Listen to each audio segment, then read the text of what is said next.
Se Pumba. te escucha bien. ¿Se escucha? Sí, sí, Bueno, genial. bien, buenísimo. Entonces, Venga. entonces decíamos, arranco nuevo por la grabación. La sangre oxigenada viene por la vena umbilical, va a la vena cava inferior, se junta con la sangre desoxigenada proveniente de la parte distal de los miembros y del intestino en la vena cava inferior. Existe un bypass fisiológico que saltea el hígado, que es el ductus venoso, que la función es lograr que la sangre llegue más oxigenada a la aurícula derecha. Entonces, la sangre después en la vena cava, de la vena cava inferior llega a la aurícula derecha. Eh, Ahí se junta con el flujo proveniente de la vena cava superior. Acá hay una mezcla de sangres desoxigenada de la vena cava superior y más oxigenada de la vena cava inferior. Por una cuestión de flujos, el flujo que proviene más oxigenado de la vena cava inferior pasa a través de la segunda estructura de la vida fetal que diferencia la circulación, eh, digamos, de extra no fetal, que es el agujero oval, que es una comunicación que existe entre la aurícula derecha y la aurícula izquierda. Entonces pasa predominantemente la sangre oxigenada hacia la aurícula izquierda. De la aurícula izquierda pasa al ventrículo izquierdo por la válvula mitral y de ahí para la aorta. Entonces la idea de esto es que la sangre más oxigenada llegue a los órganos más importantes, el corazón y el cerebro. Después, la válvula tricúspide obviamente está abierta, a través de la contracción auricular se llena el ventrículo derecho, como se mezclaron las sangres oxigenada y desoxigenada, esta sangre es un poquito más desoxigenada que la que está del lado izquierdo. Con la contracción del ventrículo derecho sale por la arteria pulmonar y va hacia los pulmones. ¿Qué pasa? Los pulmones son el único órgano en donde la desoxigenación, el dióxido de carbono, produce una vasoconstricción. Entonces, ese fenómeno hace que el retorno, digamos, el aumento de la resistencia en los pulmones hace que el flujo prioritariamente, en vez de volver por las venas pulmonares hacia la aurícula izquierda y por ende que se mezclara con la sangre oxigenada, vuelve y se va por este vasito, que es la tercera estructura diferencial de la vida fetal, que es el conducto arterioso, el ductus arterioso, que comunica la arteria pulmonar con la aorta distal a los grandes vasos supraórticos.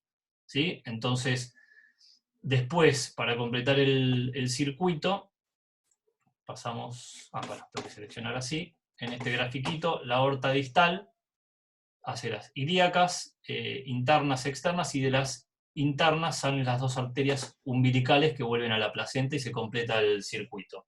Entonces, la importancia de las arterias umbilicales es que drenan la sangre desoxigenada del bebé y al llegar a la placenta, lo que representan es cómo es el estado del lecho distal. El análisis de las arterias umbilicales es una representación de cómo está la placenta. Bueno, este es el mismo grafiquito. Entonces, ahora nos centramos en las arterias que vamos a evaluar. La arteria cerebral media, lo que vamos a evaluar sirve para valorar redistribución de flujo en los fetos con hipoxia y para valoración de anemia fetal. Tanto en las arterias umbilical como en la cerebral media, lo que vamos a tomar es siempre el IP. El IP se hace siguiendo toda la onda. Habitualmente en cualquier Doppler, para valorar las características de una onda, se usan la relación sístole-diástole, que es sístole dividido velocidad de fin de diástole, y R, que es pico sistólico menos velocidad de fin de diástole, todo eso sobre pico sistólico. Entonces, en esas dos ecuaciones no se toma en cuenta toda esta parte de la onda y toda esta parte de la onda. El IP considera toda la onda y por eso es lo que se está usando. Hay que tener en cuenta entonces que la cerebral media se usa el IP, sirve para valorar la redistribución de flujo en fetos con hipoxia. Y El pico sistólico únicamente se utiliza para valorar la presencia de anemia fetal. Para eso hay una tablita que después la vamos a ver, es muy sencillo, lo importante es hacer siempre técnicamente bien la foto, cosa de que en el pico, si tenemos el pico sistólico y supera el valor normal, estamos en presencia de una anemia fetal. Y la arteria umbilical sirve para la detección de retraso de crecimiento precoz de origen hipóxico o placentario. ¿Sí? Tengo una pregunta ahí justo con respecto al IP. El IP de alguna manera es también un índice que valora la resistencia vascular, ¿es verdad eso? Sí. Lo que pasa es que lo hace en relación a la velocidad media y no solo al pico sistólico. Exacto. Es básicamente eso. Entonces, en relación a eso, decimos que lo mismo, un aumento, o sea, el IP aumentado es el que sería patológico, como el índice de resistencia aumentado. Estamos hablando Claro, depende. en contexto de la arteria, en el contexto de la arteria, ¿no? Tenés un rango de normalidad que según la arteria no vas a querer que pase del percentil 95 y según la otra arteria que no baje del percentil 5. Ahora eso lo vamos Porque a eso ver. por ahí lo decís más adelante, pero lo que a mí siempre me mareó con el respecto del IP, que las tablas que están ahí siempre me hablan, me ponen el valor del percentil 95, no me habla de un rango. Entonces, No, y bueno, es que cuando tenés un límite de percentil 95, no importa hacia abajo en qué valor esté, lo que importa es que no pase por encima del percentil 95. Y cuando tenés en la tabla informado un percentil 5, no importa hacia arriba si está en un 50 o en un 70, lo importante es que no baje del percentil 5. claro, por eso, pero el IP, las tablas no me dicen el percentilo 5. Es Entonces, que, yo como sí, sé. bueno, ahora en la tabla vas a ver que sí, cuando lleguemos te la muestro. Ah, bueno, venga. Entonces, acá tenemos una arteria umbilical normal que vemos que no es igual en todo el embarazo. Este es un feto de 10 semanas, fíjense que tenemos una onda de muy alta resistencia, y a lo largo de todo el embarazo, acá muestra hasta las 38 semanas, muestra que a mayor edad gestacional, menor es la resistencia. Con respecto a lo técnico de dónde medir la arteria umbilical, habitualmente usamos el asa libre. ¿Sí? Por el tercio medio del cordón tomamos un espectro tratando de hacerlo con un ángulo cercano a cero. Se puede medir en realidad también cerca del feto o cerca de la placenta, pero eso hay que consignarlo bien, porque básicamente hay tablas distintas de IP para cuando lo medís cerca del bebé, cuando lo medís cerca de la placenta o en asa libre. Nosotros siempre usamos la de asa libre. ¿Cómo se debe tomar? Entonces, como dije antes, medir con un ángulo cero o cercano a cero. Eso, más que nada, la idea es no tener una arteria umbilical que vaya por ahí muy en diagonal y que vemos una parte de un color y otra parte de otro color. O sea, con un ángulo... Fede, Sí. perdóname, ¿la aceptás, Andraca? ¿Me está llamando por teléfono?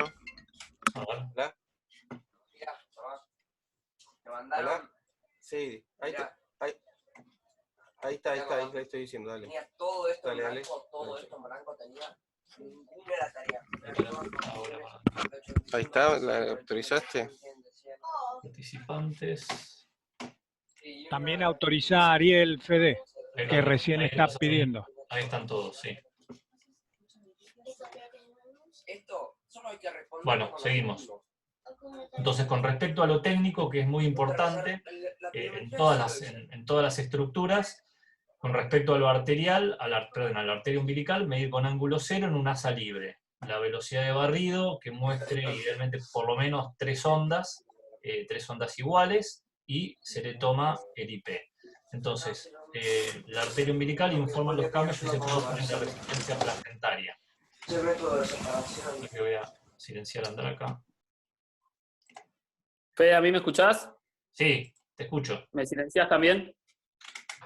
Que no sé cómo es del celu.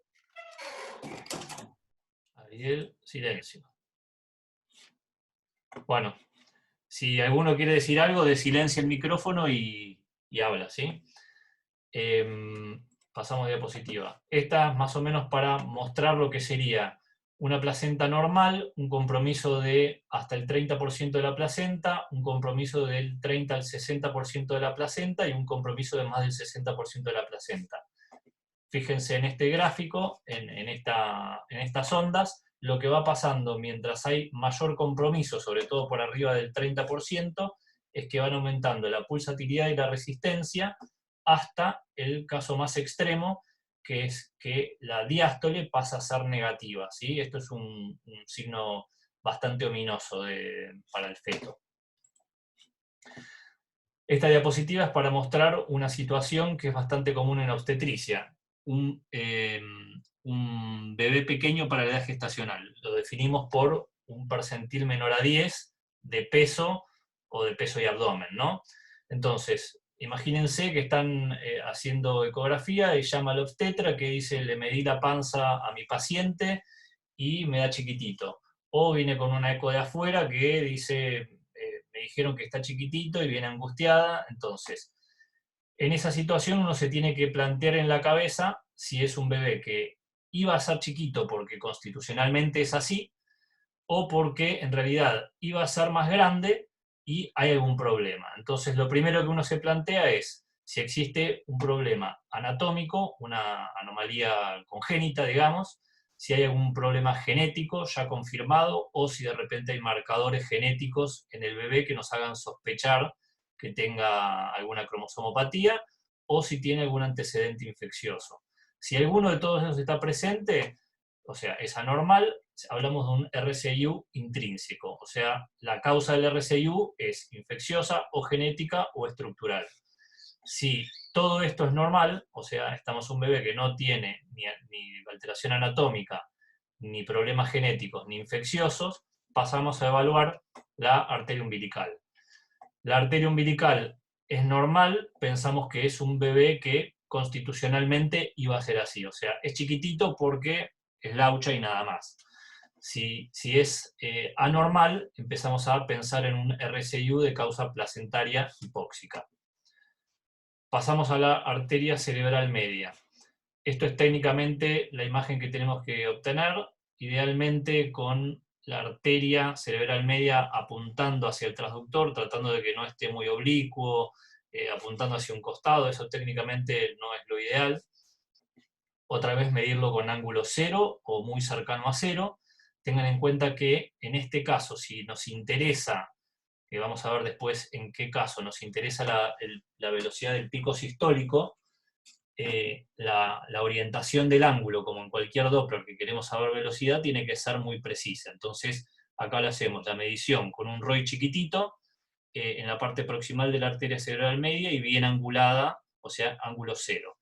Lo mismo con respecto a antes, que dijimos antes, la velocidad de barrido, tomamos 4 a 6 ondas y se toma otra vez el IP. Cuando se produce una alteración en el Doppler de la arteria cerebral media, se produce lo que se llama redistribución circulatoria.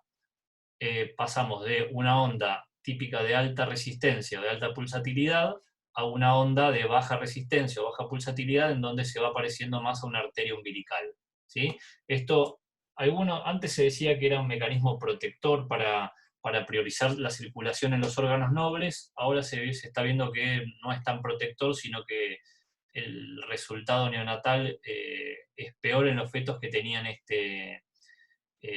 esta redistribución de flujo. Lo que es muy importante saber es que es un evento precoz, o sea, básicamente, si ustedes encuentran esto en la ecografía, no hay que llamar a los bomberos para decir, llamen al obstetra que hay que sacarlo urgente, sino que hay otras cosas que se tienen que producir para que se dé esa situación. O sea, está pasando algo, obviamente el obstetra lo tiene que saber, pero no se está a punto de morir el feto. Lo más precoz que muestra una alteración, ¿cómo se dice? Una alteración en el Doppler es la relación cerebro-placentaria. Lo muestra este grafiquito. Tienen el IP de la arteria umbilical, el IP de la arteria cerebral media. Fíjense, la parte verde acá está representando la parte que es normal, o sea, acá está el percentil 95, por encima de este percentil 95 ya diríamos que es patológico, y acá la cerebral media, el percentil 5, que ya sería patológico. La relación entre la arteria cerebral media y la umbilical, en este caso el IP de la cerebral media sobre el IP de la arteria umbilical, se va a alterar antes, en este punto, que cuando llega al 95 la umbilical y al 5 la cerebral media, ¿sí? Esto es una generalidad que, de hecho esto lo cambiamos en la plantilla, antes decíamos que la relación tenía que ser mayor a 1 para ser normal, y cuando era menor a 1 era patológico. Bueno, ahora eso mismo lo vamos a tener en la tabla, no es tan así, no es estrictamente 1, pero sí es cercano. Después en la tabla se los muestro. Con respecto a las arterias uterinas, de guardia no tienen gran relevancia. La utilidad de la medición de las arterias uterinas, otra vez también obteniendo el IP, es el tamizaje de preeclampsia y RCI en el primer y segundo trimestre. Básicamente, en esto interviene lo que es el programa de la fetal, se hace la medición de las dos arterias uterinas, el IP, se hace el promedio, y si ese promedio da por encima del percentil 95, nos va a dar un aumento de la probabilidad de que el bebé tenga más adelante un retraso en el crecimiento o desarrolle preeclampsia, y por eso se lo puede medicar para prevenirlo, ¿sí? En el tercer trimestre, las arterias uterinas, protocolarmente hay que medirlas, pero no pase lo que pase con las uterinas, incluso aunque no las encuentren o queden horribles, las uterinas no van a determinar ninguna conducta obstétrica. Sí te pueden servir de utilidad para decir que la causa de una alteración en el crecimiento sea de causa placentaria. O sea, básicamente, mido las uterinas, me dieron mal, y tengo un bebé que está chiquitito con la alteración de los otros signos del Doppler, bueno, es algo más a favor de que la causa está en la placenta, pero no determina conducta. Esta es la forma de buscar las uterinas, que por ahí son de las arterias son las más complejas de ubicar. En el hipogastrio, en el sentido sagital, oblicuamos el transductor y nos desplazamos hacia afuera, hacia un lado o hacia el otro. Y ahí nos vamos a encontrar con esta imagen típica que no siempre se ve, pero sí es lo más característico, en donde vemos un cruce virtual, porque en realidad no es real el cruce, son distintos planos, en donde vemos la arteria ilíaca externa y la arteria uterina. La ilíaca externa obviamente tiene un flujo de tipo trifásico, es muy fácil de reconocer, acá son pacientes jóvenes, con lo cual va a ser difícil que tenga una alteración en esta onda, y la arteria uterina tiene una onda de baja resistencia, típicamente si está normal, ¿no? También puede estar alterada. Se le mide otra vez el IP, se mide la del otro lado, y se promedian y se informa el IP de las dos y el IP promedio. Disculpa. Sí.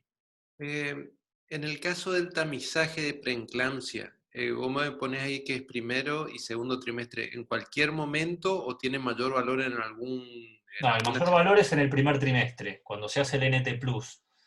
Básicamente porque en ese momento, si diera el riesgo aumentado, tanto de preeclampsia como de RCIU, se lo medica con aspirina, se medica a la paciente con aspirina a bajas dosis, y se vio que con eso se reduce mucho el riesgo. Ya en el segundo trimestre no es de tanta utilidad, digamos, pierde la utilidad porque es como que se te pasó el momento de hacer esa medicación preventiva. O sea, es más anecdótico que preventivo, digamos. ¿Ok? ¿En qué semana tiene mayor valor el uso de aspirina? Y cuando haces el NT+, en la semana 12. ¿Ok? Si ahí da alterado es donde se empieza a medicar. No es que salga corriendo a tomar la aspirina, pero en general cuando da el riesgo alto, si da muy alterado, a veces le decimos nosotros que vaya tomando la aspirina, y si está ahí le decimos, bueno, anda a ver al obstetra y que decida él. O a veces le mandamos un mensaje al obstetra, pero bueno, eso ya es otro cantar. Bueno, la parte venosa es la más compleja, bueno, no particularmente lo de la vena umbilical. La vena umbilical técnicamente hay que medirla adentro de la panza del bebé. Básicamente, la razón de esto es que si la medimos en el cordón libre, vamos a tener por ahí un poco de transmisión de la pulsatilidad de las arterias umbilicales. Entonces, como en la vena umbilical evaluamos la morfología de la onda, lo más correcto es hacerlo intraabdominal. ¿Cómo es la onda normal? Lo más característico es que sea un flujo venoso continuo, sin pulsatilidad. puede tener en algunos casos una leve pulsatilidad, pero lo más común es verla así, como si fuera una vena porta, así chatita, o con algunas ondulaciones por la respiración. Con respecto al ductus venoso, es más difícil de evaluar y es una estructura bastante importante. Otra vez, volvemos a lo mismo de siempre, se evalúa toda la onda obteniendo el IP. La morfología de toda la onda responde a los fenómenos que pasan en el corazón, las contracciones la contracción de la aurícula, los cierres valvulares. Esta onda se llama S, esta onda se llama D, y este es el valle A, que es lo más importante que vamos a evaluar en la onda. En este gráfico, en estos espectros, ven cómo se va degenerando un ductus venoso. Esto es normal, y acá ven cómo se va profundizando el valle A. Dice que se va profundizando el valle A, se va haciendo más profundo hasta llegar a ser negativo, ¿sí? Esto es muy grave. Acá sí hay que llamar al obstetra, que probablemente si le dicen que tiene un ductus venoso alterado, lo vaya a sacar inmediatamente. El ductus venoso alterado es un indicador de hipoxia crónica, de acidosis, de insuficiencia cardíaca, básicamente porque todas estas alteraciones que se ven producen una isquemia miocárdica y una alteración en la contractilidad, y por eso se produce la alteración de la onda. Y habla de muerte fetal inminente, especialmente cuando tiene una onda reversa. Técnicamente, ¿cómo se busca? En sentido longitudinal, vemos la vena entrar al feto, la vena umbilical, y se ve como que se afina, y hay una parte que tiene aliasing, ¿sí? Acá lo ven en modo B, como se hace finito. Lo que más ayuda siempre es el aliasing. Se pone el ROI ahí, un ROI chiquitito, y van a obtener la onda que les mostré antes. Y en sentido transversal también lo pueden obtener, son los dos, cualquiera de las opciones es viable. Ven la vena umbilical que hace como una forma de J, y acá está el ductus venoso, otra vez vamos a ver el aliasing ahí. Técnicamente, ¿cuáles son las cosas que les pueden complicar la vida con el ductus? Primero la orientación, obviamente, que lo ideal sería que nos mire a nosotros la vena. Otra vez vamos a buscar el aliasing. ¿Qué pasa? Este corte está 1 o 2 milímetros por arriba, que son las venas suprahepáticas. Fíjense que la vena suprahepática puede llegar a engañar, decir, uy, es un ductus venoso repatológico, tiene una onda A negativa, pero bueno, es una vena suprahepática. Entonces, ¿cómo lo diferenciamos? Fíjense que acá con el color ven como un tridente que se están ramificando, la imagen típica de las venas suprahepáticas. Otra cosa que tenemos que tener en cuenta es que tenemos que poner un PRF alto, cosa de que las velocidades que normalmente se ven en las venas hepáticas son de 30 a 40 centímetros por segundo. En el ductus es de 70 a 100, con lo cual si ponemos un PRF alto, vamos a ver nada más aliasing en la parte del ductus, que es donde realmente hay una aceleración importante y no en toda la pantalla. Acá vamos a la tabla. Esto es lo que me preguntabas vos, Pablo. Fíjate, la arteria umbilical. Informamos está marcado el percentil 95, básicamente porque, bueno, obviamente existen todos los demás percentiles, pero si está por debajo de esto, estamos bien. No me importa que sea el 75, el 50 o el 25. Con respecto a la cerebral media, a la inversa, el percentil 5 es el que me importa. Si está por arriba del percentil 5, estamos bien, ¿sí? Entonces, bueno, acá esto no lo puedo ver bien porque no está en presentación, pero en esta tabla hay todo un rango de normalidades de percentil 5 de la relación cerebro-placentaria. Entonces, si ustedes hacen el cociente entre este IP entre el IP de la cerebral media y el IP de la arteria umbilical y da por encima del valor que tienen acá, es normal. Y acuérdense que ese es el primer factor que se altera en el Doppler cuando se está alterando ya la parte hemodinámica. Con respecto al pico sistólico de la cerebral media, es el percentil 95, el 1,5 mom. Si está bien tomado técnicamente, esta es la velocidad máxima permitida a cada edad gestacional. Entonces, esto obviamente nadie lo sabe de memoria, básicamente te dio 62, y está de 31 semanas, el máximo es 64, listo, no tiene anemia. Este es el IP del ductus venoso, que lo importante es que esté por debajo del percentil 95. y este es el IP95 de las arterias uterinas. Esto no se usa, ven acá. Entonces, básicamente, si ustedes tomaron bien los espectros desde lo que marqué técnico, les permite por ahí decir a la paciente, bueno, no sé, acostate un ratito, quédate de costado, voy a ir a hablar con el obstetra, salen, agarran la tabla y miran las fotos. Entonces agarran la umbilical. ¿Está por debajo del percentil 95? Estamos bien. ¿Está por encima? Esto obviamente hay casos que son claramente normales. Hablo de los que están en un NI. ¿Será normal? No. Hacen todo ese razonamiento que es muy sencillo. La cerebral media está por encima del percentil 5, la relación entre la cerebral media y la umbilical está normal, es ICP, es relación cerebro-placentaria, la placenta representada por la umbilical, ¿no? Se los aclaro, pero puede ser cerebro umbilical el nombre que tenga. Está por encima del percentil 5, listo, está normal. Vamos al ductus. El ductus venoso está por debajo del percentil 95, genial. La vena umbilical está normal, nos quedamos tranquilos. Entonces, resumiendo lo básico de guardia, para la cerebral media tomamos el espectro, medimos el IP en toda la onda y el pico sistólico lo vamos a considerar en los casos que se sospecha una hemorragia feto-materna. Por ahí si hay un desprendimiento de placenta, si la mamá dice, siento que se mueve menos, entonces simplemente le toman esta velocidad y se fijan que esté por debajo del percentil 95. Está por debajo del percentil 95, estamos perfectos. Con respecto a la arteria umbilical, ya dijimos que cuando se va alterando, va aumentando la pulsatilidad y la resistencia. O sea, básicamente se va pareciendo a la cerebral media. Le baja la diástole y le sube la sístole. Todo eso hasta llegar a un caso extremo, que es la inversión de la diástole, ¿sí? Esto es un caso grave. Entonces, tengan en cuenta que si ven esto, es un bebé que ya está muy deteriorado y no lo van a ver esto aislado. Básicamente, ¿por qué pasa? Una cosa que es bastante común en el tercer trimestre es que el bebé respira, y con los movimientos respiratorios te altera la forma de todas las ondas. Entonces, tengan en cuenta que si ven esto, tiene que haber muchas otras cosas, no es esto solo como pauta de alarma, ¿sí? Entonces, si lo ven y el resto está bien y no les cierra porque decís, no puede ser que tenga esto, pónganla de costado de cúbito lateral izquierdo y vuelvan a tomarlo. Perdón, vuelvan a tomar el espectro que seguro está normal. Acá vemos un gráfico que muestra otra vez la alteración del ductus venoso, todo lo que había mostrado antes. Acá vemos los espectros de cómo se altera la vena umbilical. Esta es la forma normal, como les había dicho antes, con una leve pulsatilidad.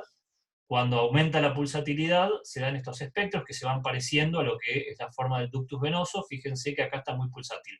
Cuando ven esto, ahí sí, se está a punto de morir el feto. Bueno, entonces esto es un resumen. Las arterias, la uterina sirve para valorar causa o alteración en la placentación en el tercer trimestre. Las arterias cerebral media y umbilical valoran la placenta y la capacidad para eliminar desechos, la umbilical, ¿no? La cerebral media para valorar redistribución de flujo.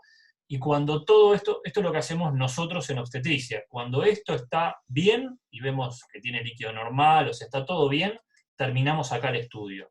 Cuando todo esto está mal, o hay algo mal, pasamos a la evaluación de los flujos venosos, la vena umbilical y el ductus venoso. Acá que marca 7D quiere decir que cuando está alterado el ductus venoso, es patrón ominoso de que dentro de los 7 días es muy probable que se muera intraútero. ¿Por qué esto es tan ominoso? Porque los flujos venosos son los que le llevan la sangre al bebé. Entonces, si eso está alterado, no le está llegando oxígeno al bebé. Esto especialmente cuando está la onda reversa. La recomendación... Perdón, entonces, con respecto a la anterior, Sí. de guardia sería lo mismo. O sea, si todo lo arterial está Sí. bien, lo venoso no se hace. Todo lo arterial está bien, no hace falta hacer la parte venosa, pero ¿cuál es el punto de esta diapositiva? El hacerlo siempre es para el que no está entrenado en obtener especialmente el ductus venoso. ¿Por qué? Básicamente para entrenarse en cómo obtenerlo bien técnicamente y cómo se ve la onda normalmente. ¿Por qué? Porque si dicen, no lo hago, es normal, y un día les cae uno patológico, van a empezar a transpirar diciendo, lo estaré tomando bien, está bien. Entonces, si vos ya estás completamente seguro de qué flujo es normal, vas a estar seguro de cuál es anormal. Entonces, el concepto es que no te queden dudas de lo estaré haciendo bien cuando las papas queman. ¿Se entiende lo que digo? Por eso digo hacerlo siempre. Sí, perfecto. Hasta que ya estés canchero en cómo se obtiene, digamos. Después, claro, pero digamos, justo si lo arterial te dio bien y lo venoso te está dando para el orto porque se ve que no te sale, no te transpirás, digamos. Hay algo que... Lo guardás para mostrártelo a vos y decir en qué me equivoqué, digamos. Claro, tal cual. Y bueno, y esta última diapositiva es para mostrar cómo está la plantilla del Doppler obstétrico, ¿sí? Acá estoy mostrando solamente la parte de Doppler obstétrico. Si tenemos un bebé que lo midieron en las últimas 2 semanas, habitualmente la biometría la repetimos cuando pasaron 2 semanas. Si la obstetra pide especialmente, haceme igual la biometría, porque quiero saber el peso, porque van a hacer hoy probablemente, bueno, la hacen. Pero si no, habitualmente no lo hacen.